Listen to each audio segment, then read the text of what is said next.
Hi guys, welcome to our channel. This is Japarage. We post videos about Japanese students' real lifestyle.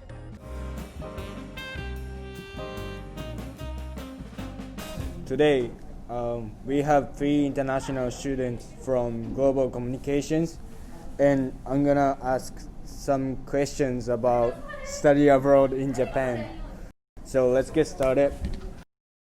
じゃあまず簡単に自己紹介をお願いします。高3に編集入学みたいな感じで日本来まして、でそこから日本語勉強始めまして、何年？出身地は中国です。はい、出身地は韓国で、日本に来たきっかけはいつ来たんか。今年でちょうど6年目になります。めっちゃ長いよ。あとは日本語勉強し始めた。日本語の勉強し始めた時期はちょうど日本に来てて、2015年の1月から、始めました。詳しく教えてくれるよ。以上です。出身は中国です。いつ日本に来たかというと、2014年、15年ぐらいで、日本に来て、今年もちょうど6年目です。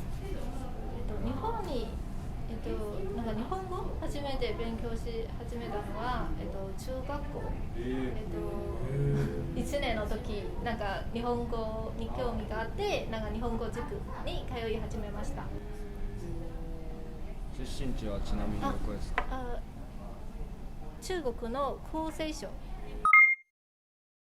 じゃあ次に、日本の留学を決めたきっかけを一人ずつ聞いていきたいと思います。お願いします。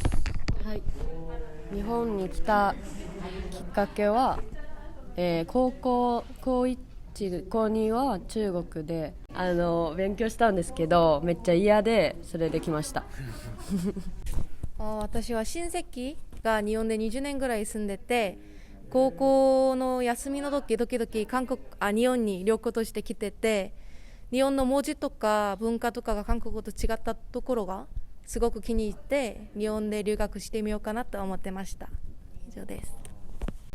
私は、高校3年生、ちょうどなんか、中国のセンター試験終わった頃に卒業旅行として日本に来て、なんかその時初めてなんかすごい綺麗な国だと感じて、なんか特にトイレとかも綺麗で、私ちょっと潔癖があって、そういうところでもう日本に留学しようと思いました。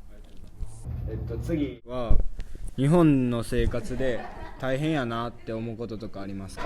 私はなんかとりあえずいろいろ手続きがめんどくさすぎて、でなんか書類とか証明書とかいろいろ取らなあかんことが多すぎてめんどくさがり屋なんで嫌やったんです。私は特にありません。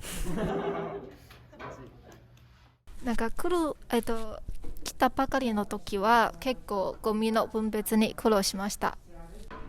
じゃあ、日本で一番好きな場所とかってありますか？ないな。あるんやみんな。ないな。私が日本で一番好きな場所はやっぱり道頓堀だと思います。なぜなら日本で初めて来て観光したところが心斎橋とか道頓堀とか千日前だったので、一番気に入るところだと思います。私好きな場所というとやっぱり横浜です。結構前から、横浜の、港とか好きで、特に、みなとみらいのそのらへんが一番好きです。ある。めっちゃ遅れてくるやん。読売ランド。どこにあるのそれ？東京よ。なんでな？なんかしょぼかったんよ。ほんまなんかしょぼかったけどなんか良かったんよ。日本のどんなところが好きですか？日本の好きなところがその便利のところとトイレがきれいです。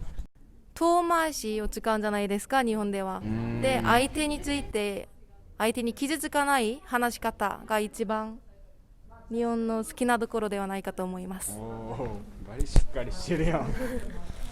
私もトイレがきれいナイストイレ綺麗なところ一番好きです。ナイストイレ。韓国はきれいだけど中国バリ汚いからな。じゃあ最後に今から日本に留学する人へのメッセージをお願いします。はい、じゃあこれから方言でいきます。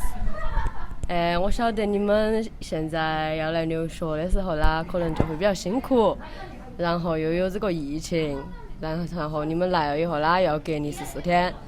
但是希望你们也好好的加油，然后去了东京也有火锅吃，然后也有那个这样老干妈卖，所以加油。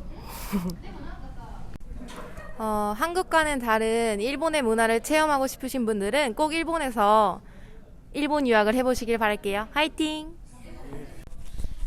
就是说希望那个今年的疫情就不要影响大家就是来日本的这个决定，因为呢日本的话它其实也有在好好的就是在防疫，虽然说事实上做的并不是那么的好，但是的话就是大家还是只要那个减少出门，然后做好那个防护工作，还是可以活得下去的。然后就是说就是今年这种情况嘛，然后明年的话可能也会就是各大那个国公立也会对那个扩大招生，所以说的话如果说大家有兴趣来日本留学的话，今年或者明年这样子也会是一个很好的一个机会。谢谢。 This is it for today. We hope you've enjoyed it. Make sure you subscribe to our channel and like this video. See you guys soon.